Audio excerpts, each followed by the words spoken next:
What's up, guys? This is Coach Grant with First Down Training, and today we're going to be breaking down how you can be a starting wide receiver. So I hope this video helps you guys out. Hope it can teach you a few new things. But also, fellas, if you're a wide receiver and you maybe don't have a quarterback to throw to you all the time, but you need to get better hands, check out that very first link in the description below for our 30-day wide receiver catching program 2.0. So this is just like our original catching program, but it's a little bit more advanced, a little bit harder workouts to improve your grip strength, your hand-eye coordination. We have probably over 50 plus drills that you can do on a day-to-day basis, mapped out with sets and reps that do not require a quarterback. So check out that very first link below if you're interested, fellas.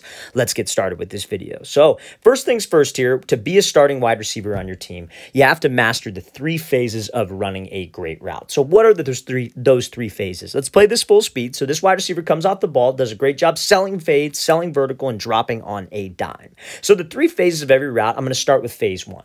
That is going to be selling. You have to be able to sell the route. So on this specific route, he is running this kind of like hitch route over the middle. So phase 1 on this type of route, like a hook route, you could treat this the same way like on a comeback, maybe even a post. You have to sell vertical. You have to make the DB think that we are running deep. So how do I do that? And it comes down to 3 things. So when we're trying to make a DB think I'm running deep, I got to make sure, number 1, I have good body language. So what is body language? What is pad level? That means pretty much essentially exactly what it sounds like. What is the level of your pads? Are your pads going to be up, or are your pads going to be slightly leaning forward, having that forward lean in a good explosive position? Because I guarantee you, if you're trying to run a race with this guy, you're not going to be standing straight up in the air with your chest. If you're trying to run deep, you're not going to be running straight up in the air with your chest. You're going to have a nice forward lean, and what I say is you do not want to expose the number on the front of your jersey. Now, this pad level, this body language needs to remain the exact same all the way until the break point. What a lot of wide receivers will do is right before the break point, they will raise up, they'll pop their chest up, they'll expose their number. Not only will that make them slower, but that is something we call an indicator. You are no longer selling the route, you are no longer selling the vertical. You have to make sure that we keep the same pad level. Now, second thing that comes down to phase 1 of the route is you need to make sure you keep the same speed. So a lot of wide receivers right before this break point, what they'll do is they'll get off the ball super fast, they'll run super hard, and right before the break point, they start to slow their speed down. Because it's easier to make a break when you're not running full speed. But that is what we call an indicator, just like the same thing with the pad level. So I start to slow down, that lets the DB know, hey, a break is coming, he can slow down and then make a play on the ball. And then now, the last thing, the third thing that you have to do for phase 1 of every single route, maintain the same stride. So sometimes when you're running a deep ball, fellas, you're trying to catch up to a deep ball. Let's say the quarterback led you pretty good. You're running full stride. You were trying to catch up to that thing. You ain't taking choppy steps. So when we're running a route like a curl, like a comeback, whatever it is, I can't right before the break point shorten my stride. Because when that DB feels you shorten the stride, which is another form of slowing down, it's an indicator. So fellas, we have to make sure good pad level, good speed, and good stride to get that DB to commit. Now, what's the second phase of running a good route? That is going to be creating energy. So that is what we call the break point. So you see how this wide receiver right here does something we call snapping down. So I love this like snap down where it's pretty much essentially like a violent sit in a chair. Like you're trying to sit into a chair, you're trying to bring your chin to your knee and drop your hips down. Change pad level. This is when you're dropping your pad level. So this is called phase 2 of the route, which is energy creating. You're trying to create energy. Because when you guys are running full speed into a break, a lot of beginner wide receiver coaches will teach you that, oh, and you get to the break, you want to beat the drum. So what that means is you want to take your hands and you want to take your feet and you want to chatter them and chatter your hands and have all this unnecessary movement. But let me tell you this, when you're running full speed into a break, doing phase 1 of the route, that is an unrealistic way of changing direction quickly. You'll change direction, but it's going to be just flat out slow. So you having this violent change of direction, this violent drop of your hips creates a lot of energy.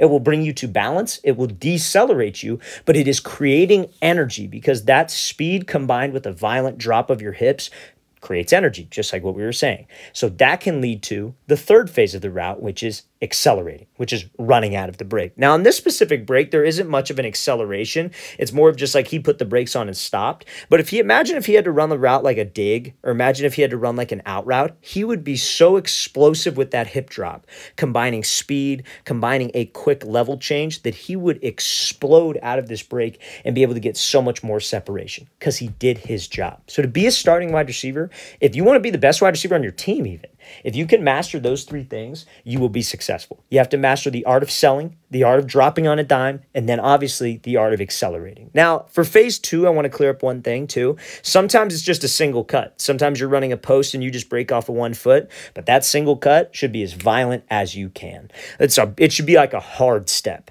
So let's play this thing again, full speed one more time. Great job selling fade, great job snapping down, and great job being in a position to accelerate out of the break. Okay, so now, last thing, or second thing, not last thing, actually. We got a couple more things that I want to cover on this. But what I want to discuss right now to be a starting wide receiver, you have to know how to read a defense and run quarterback-friendly routes. So how many of you have heard the expression before, like, hey, you want to know where to sit in zone coverage. You want to find the open hole in zone coverage. So this is a way you can do that. So, like, let's say, for example, we're going to watch this route from Allen Robinson. He's running a comeback route, right? So when he runs this comeback, he sees that this, like, nickel defender jumps to the flats, right? And so he just slips back to the inside. That is running a quarterback-friendly route. So, like, let's try to break this down in a more, like, simple manner, right? So, like, let's say, for example, they have, like, let's say the coverage is, I'm going to try to make this simple for you guys, like in terms of like a high school offense. So, like, let's say we have like 4 down linemen, and then let's say we have 3 linebackers right here. So that would be 7 guys. So you see that, you know, they have 3 linebackers. You see that the corner's off. They have 2 high safeties. That would probably tell me that it would be like cover 4, right? So in cover 4, if this guy jumps to the flats, right, which he probably will, especially if he has a route to the flats, or, you know, maybe he will if he doesn't have any threats. But, like, let's say, for example, you're running a curl route, right? So you burst up, you run this curl route, but because you realized pre-snap that it's cover 4, and you know that this guy's responsibilities is that, like, kind of flat curl area, and you run this curl, you snap down, and you see that he jumps out wide like so. Well, pre-snap, you should already know that he's probably going to be in that window. So my open grass on that specific coverage would be to this side. It would be that, like, I guess you could say second window, if you will. So, fellas, that is how you can get more receptions. To be a starting wide receiver on your team, to be that wide receiver 1, even, you have to be on the same page as your quarterback. If you want to be successful, you got to make sure that you're on the same page as your QB. And knowing where to sit in zone is one of the best places to build his trust and also to get more receptions so you can make bigger plays. Let's play this thing again, full speed one more time. Great example of Allen Robinson having his head on a swivel, understanding the coverage, coming out of the break, and being prepared to find open grass to get on the same page as his QB. All right, so we're going to look at this route here from Ja'Marr Chase now. And this is one of the last things I want to cover here.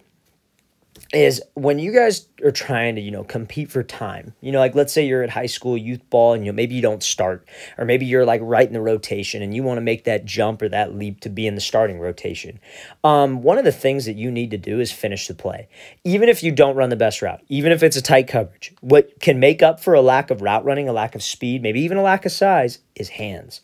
If you can catch every ball that is thrown your way, I 100%, I'm talking like every throw, low pass, high pass, bad pass, every pass, if you catch it 100% of the time, I am 100% guarantee a coach will find a spot on the field for you. Drops is what gets people off the field, is they can't rely on you, or the quarterback doesn't ever come back to you. So let's look at this clip here. Ja'Marr Chase doesn't run the greatest route on this. He gets jammed up a little bit, doesn't attack outside enough, but he finishes the play. And you can't really see it, but this was for a first down, and I think it was probably 3rd down, which is why they threw it to him.